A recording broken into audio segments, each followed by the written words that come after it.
예배를 준비하시는 마음으로 함께 찬양하겠습니다. 찬송가 337장입니다.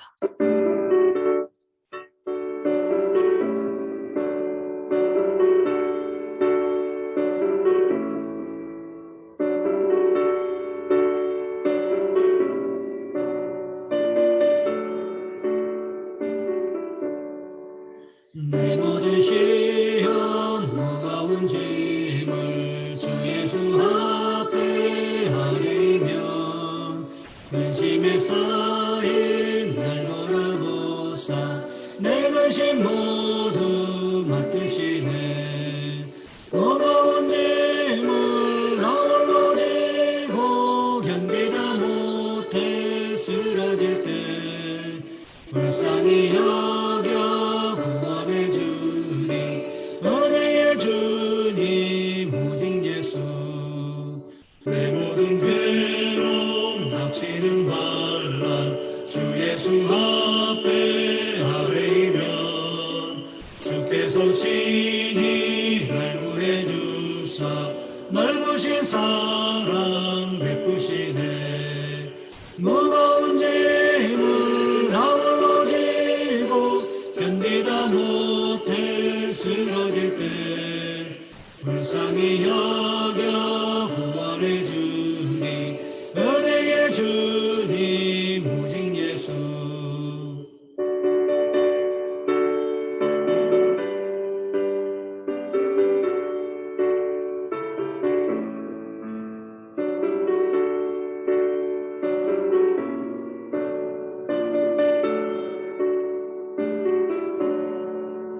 내 짐이 점점 무거워질 때 주 예수 앞에 아뢰면 주께서 친히 날 구해 주사 내 대신 짐을 져주시네. 무거운 짐을 나 홀로 지고 견디다 못해 쓰러질 때 불쌍히 여겨 구원해 주니 은혜의 주님 오직 예수. 마음의 시험 무서운 죄를 주 예수 앞에 아뢰면 예수는 나의 능력이 되사 세상을 이길 힘주시네. 무거운 짐을 나 홀로 지고 견디다 못해 쓰러질 때 불쌍히 여겨 구원해 주니 은혜의 주님 오직 예수.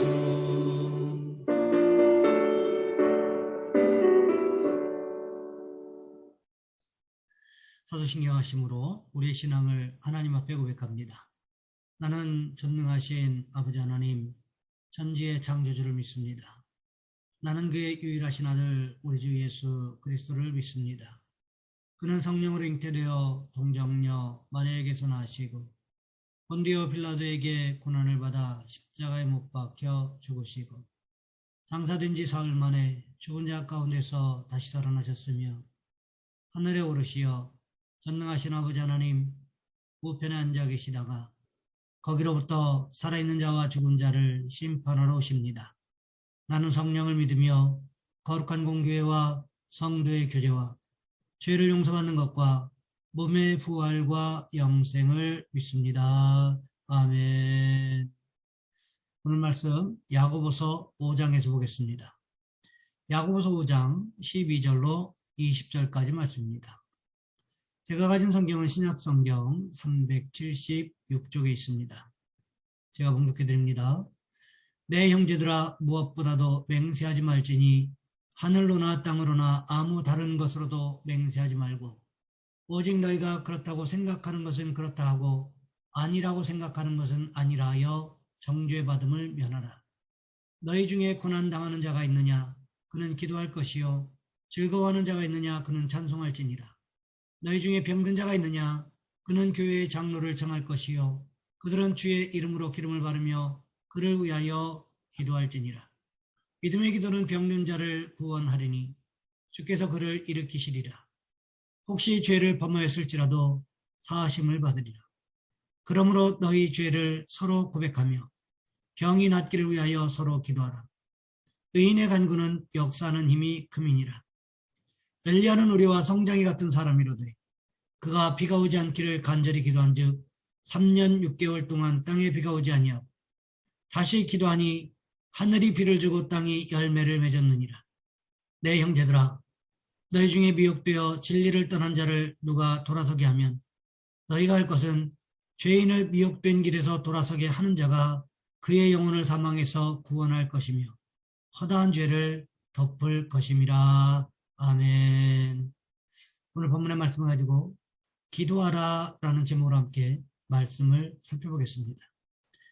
예전에 한국 기독교를 빛낸 백인의 인물에 선정된 박용묵 목사님의 자녀들의 이야기가 신문에 실렸던 적이 있었습니다. 명지고의 교목으로 있는 큰형, 서울대 의과대학 교수인 둘째 형, 장충교회 반주자인 누님, 하나여행사 이사인 셋째 형, 포스코 파워 부장인 넷째 형, 그리고 쌍둥이 형인 박상은 샘 안양병원 원장과 막내인 장신대 기독교 교육과 교수, 바로 막내인 박상진 교수가 천대의 복을 누리는 은혜의 가문 세우기라는 책을 냈습니다. 그는 이 책에서 이렇게 고백합니다. 개척교회 사모이자 7남매의 어머니 이분예 사모는 힘든 세월을 묵묵히 기도로 이겨냈다. 그녀는 자녀들에게 사랑과 희생의 대명사였다. 7살에 지나지 않은 어린 나이였지만 나는 문틈으로 새어나오는 어머니의 기도를 들으며 어머니가 참 불쌍하다는 생각이 들었다.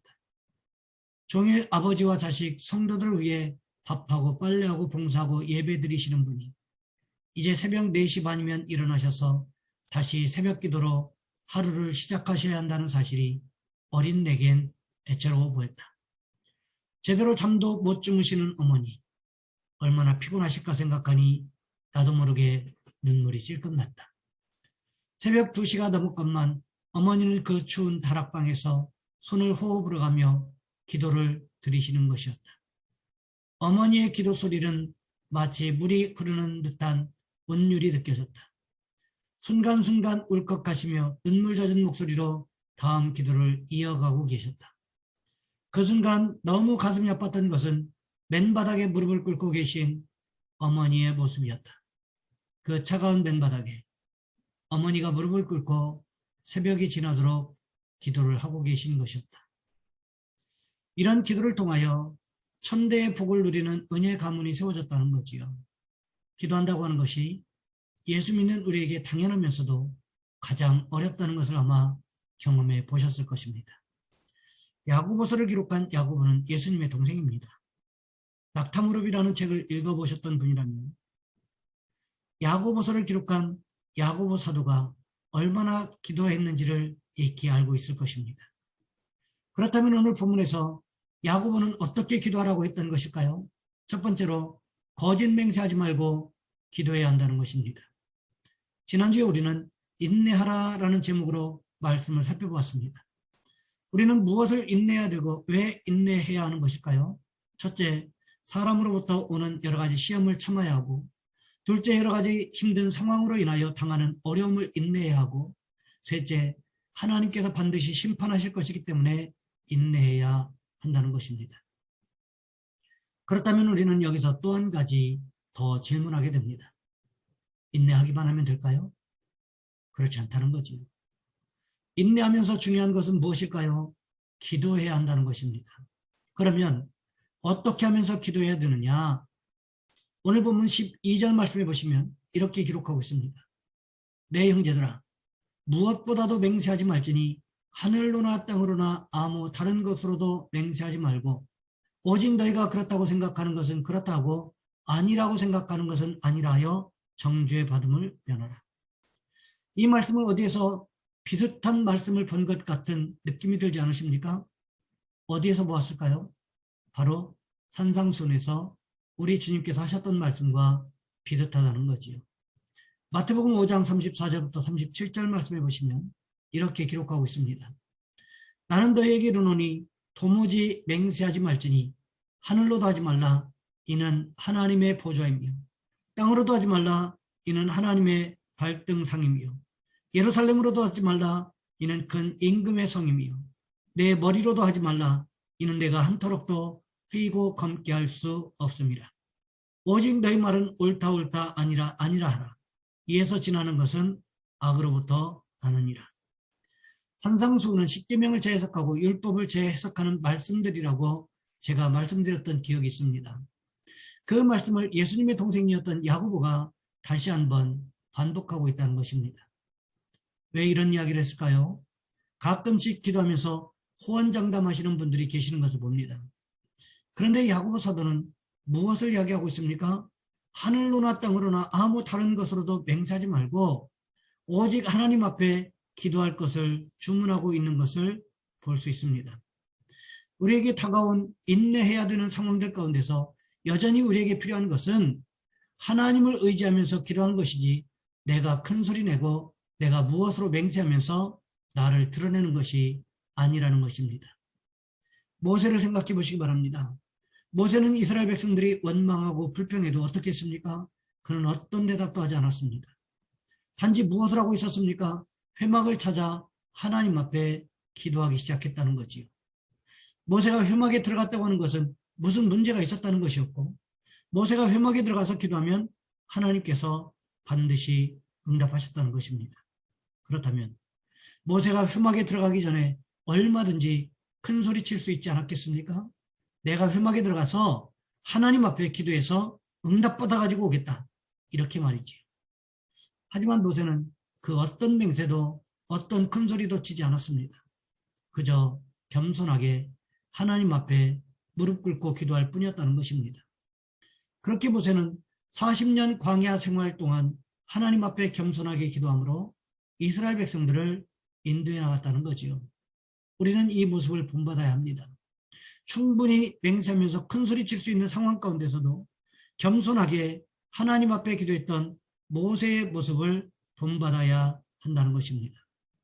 어떤 맹세도 하지 않고 하나님 앞에 겸손하게 기도해야 함을 또 야고보 사도가 강조하고 있는 것처럼 우리도 그렇게 기도하는 축복이 있으시기를 주님의 이름으로 부탁을 드립니다.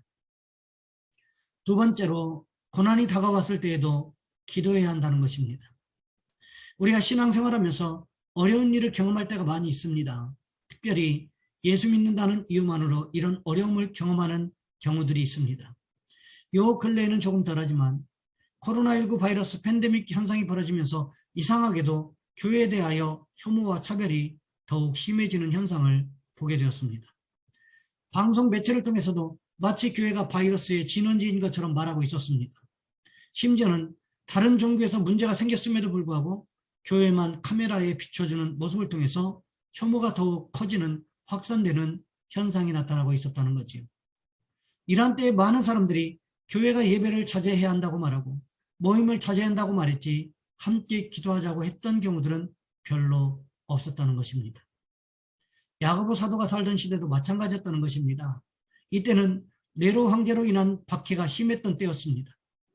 심지어 그리스도인들의 기름으로 불을 밝혔다고 할 정도로 아주 박해가 심했던 때였습니다. 그때도 야고보 사도는 여전히 무엇을 말하고 있습니까? 그러한 고난 가운데서도 여전히 기도할 것을 말씀하고 있다는 거지요. 오늘 보면 13절부터 15절까지 말씀해 보시면 이렇게 기록하고 있습니다. 너희 중에 고난당하는 자가 있느냐? 그는 기도할 것이요. 즐거워하는 자가 있느냐? 그는 찬송할지니라. 너희 중에 병든 자가 있느냐? 그는 교회의 장로들을 청할 것이요. 그들은 주의 이름으로 기름을 바르며 그를 위하여 기도할지니라. 믿음의 기도는 병든 자를 구원하리니 주께서 그를 일으키시리라. 혹시 죄를 범하였을지라도 사하심을 받으리라. 병든 자를 위한 기도. 누가 생각나십니까? 히스기야 왕이 대표적인 경우 아니겠습니까? 히스기야가 죽을 병에 걸렸습니다. 그때 이사야 선지자가 찾아와서는 하나님의 말씀을 전합니다. 하나님께서 집을 정리하라고, 죽고 살지 못할 것이라고 말씀하셨다고 이야기합니다. 그러자 히스기야가 어떻게 합니까? 열왕기하 20장 2절과 3절 말씀해 보시면 이렇게 기록하고 있습니다. 히스기야가 낯을 벽으로 향하고 여호와께 기도하여 이르되 여호와여 구하오니 내가 진실과 전심으로 주 앞에 행하며 주께서 보시기에 선하게 행한 것을 기억하옵소서 하고 히스기야가 심히 통곡하더라. 히스기야가 하나님께 통곡하면서 전심으로 기도했다는 것입니다. 그러자 하나님께서 어떻게 하셨습니까? 이사야 선자가 예루살렘 성읍 절반을 지나가기도 전에 응답하셨습니다. 히스기야의 생명을 15년 연장시켜 주시겠다고 말했지요. 병들어 죽게 되었을 때 하나님 앞에 기도함으로 인하여 생명을 연장받는다고 하는 것이 쉬운 일일까요? 그렇지 않습니다. 그럼에도 불구하고 히스기야가 하나님 앞에 심한 통곡으로 기도했을 때 하나님께서 히스기야의 기도에 응답하셨다는 것입니다. 오늘 본문에도 보시기 바랍니다. 오늘 특별히 본문 14절 말씀에서 병든 자에 대하여 말하고 있지 않습니까? 병든 자가 어떻게 하라고 말씀하고 있습니까? 교회의 장로들을 청하라. 여기에서 장로는 곧 목회자를 가리키는 것입니다.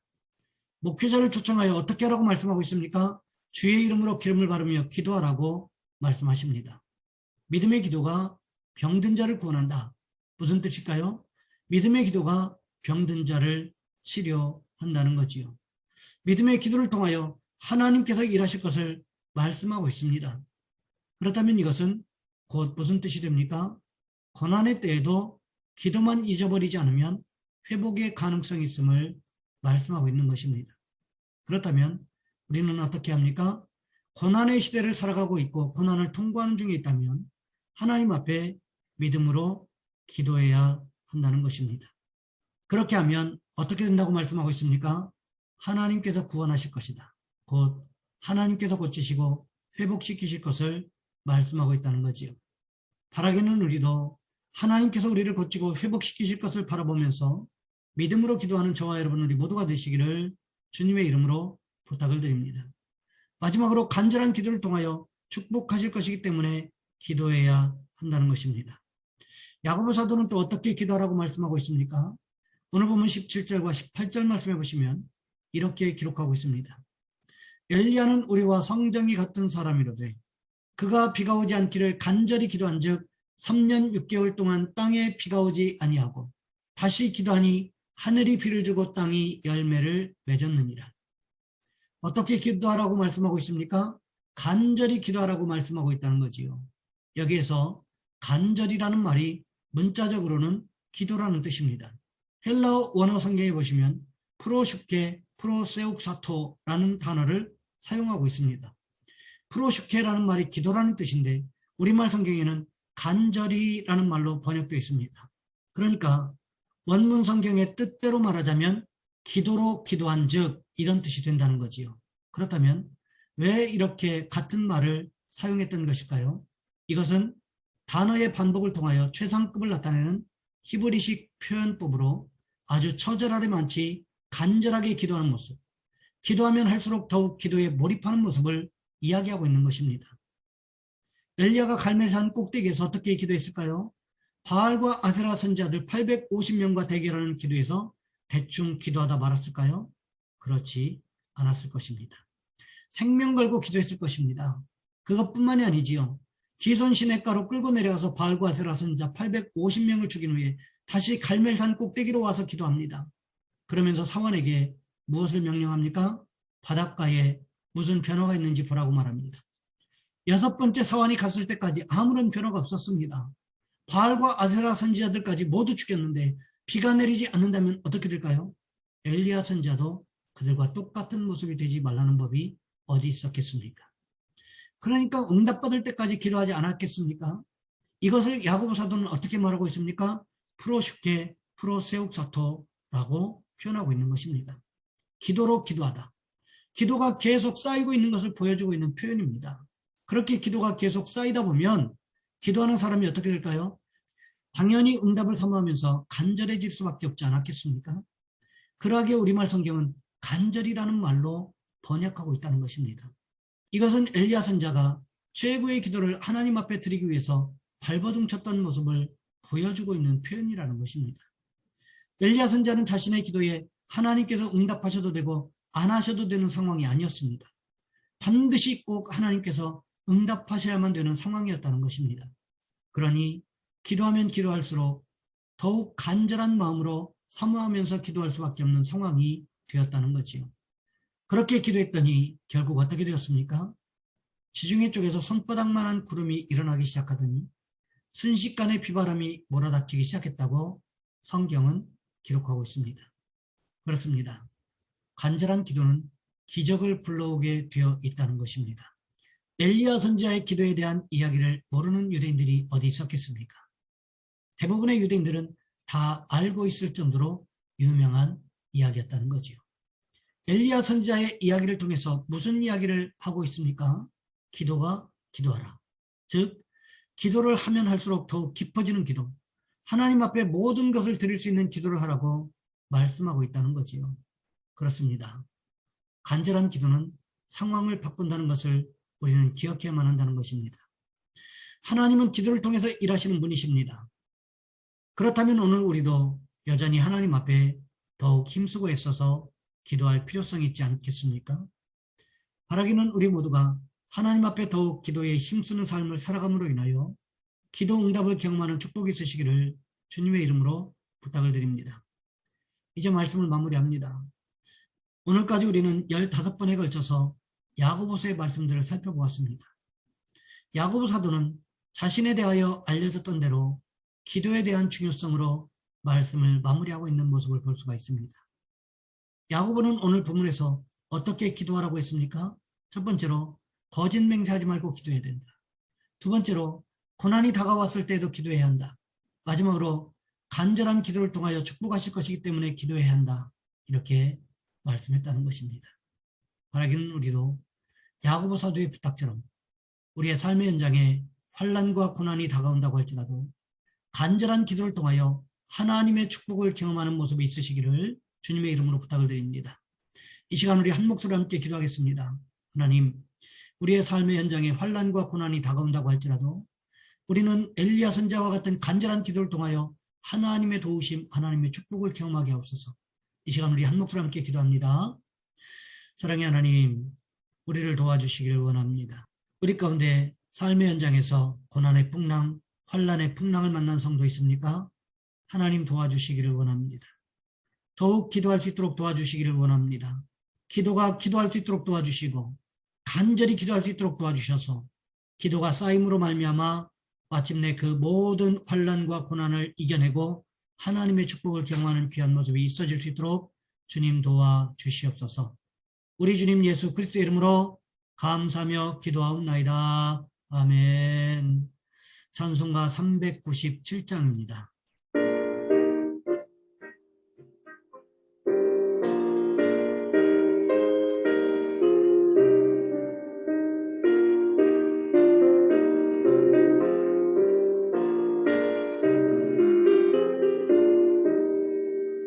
주 사랑 안에 살면 두려움 없으며 그 사랑 변함없어 내 마음 편하다.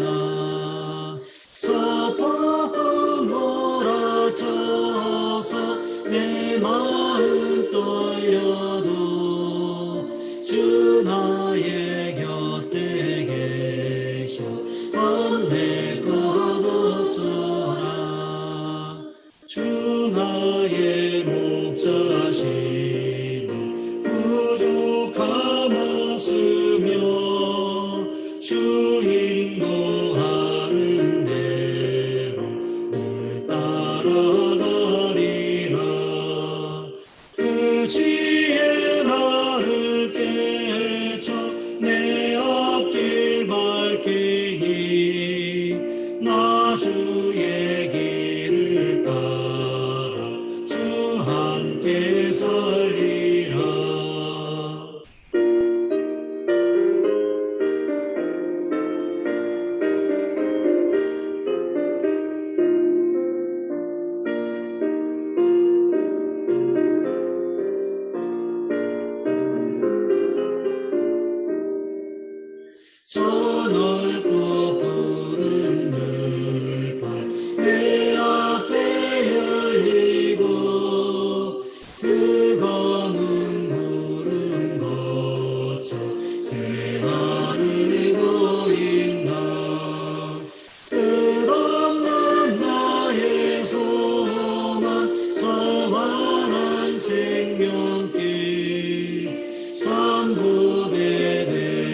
축도하심으로 예배 마치겠습니다.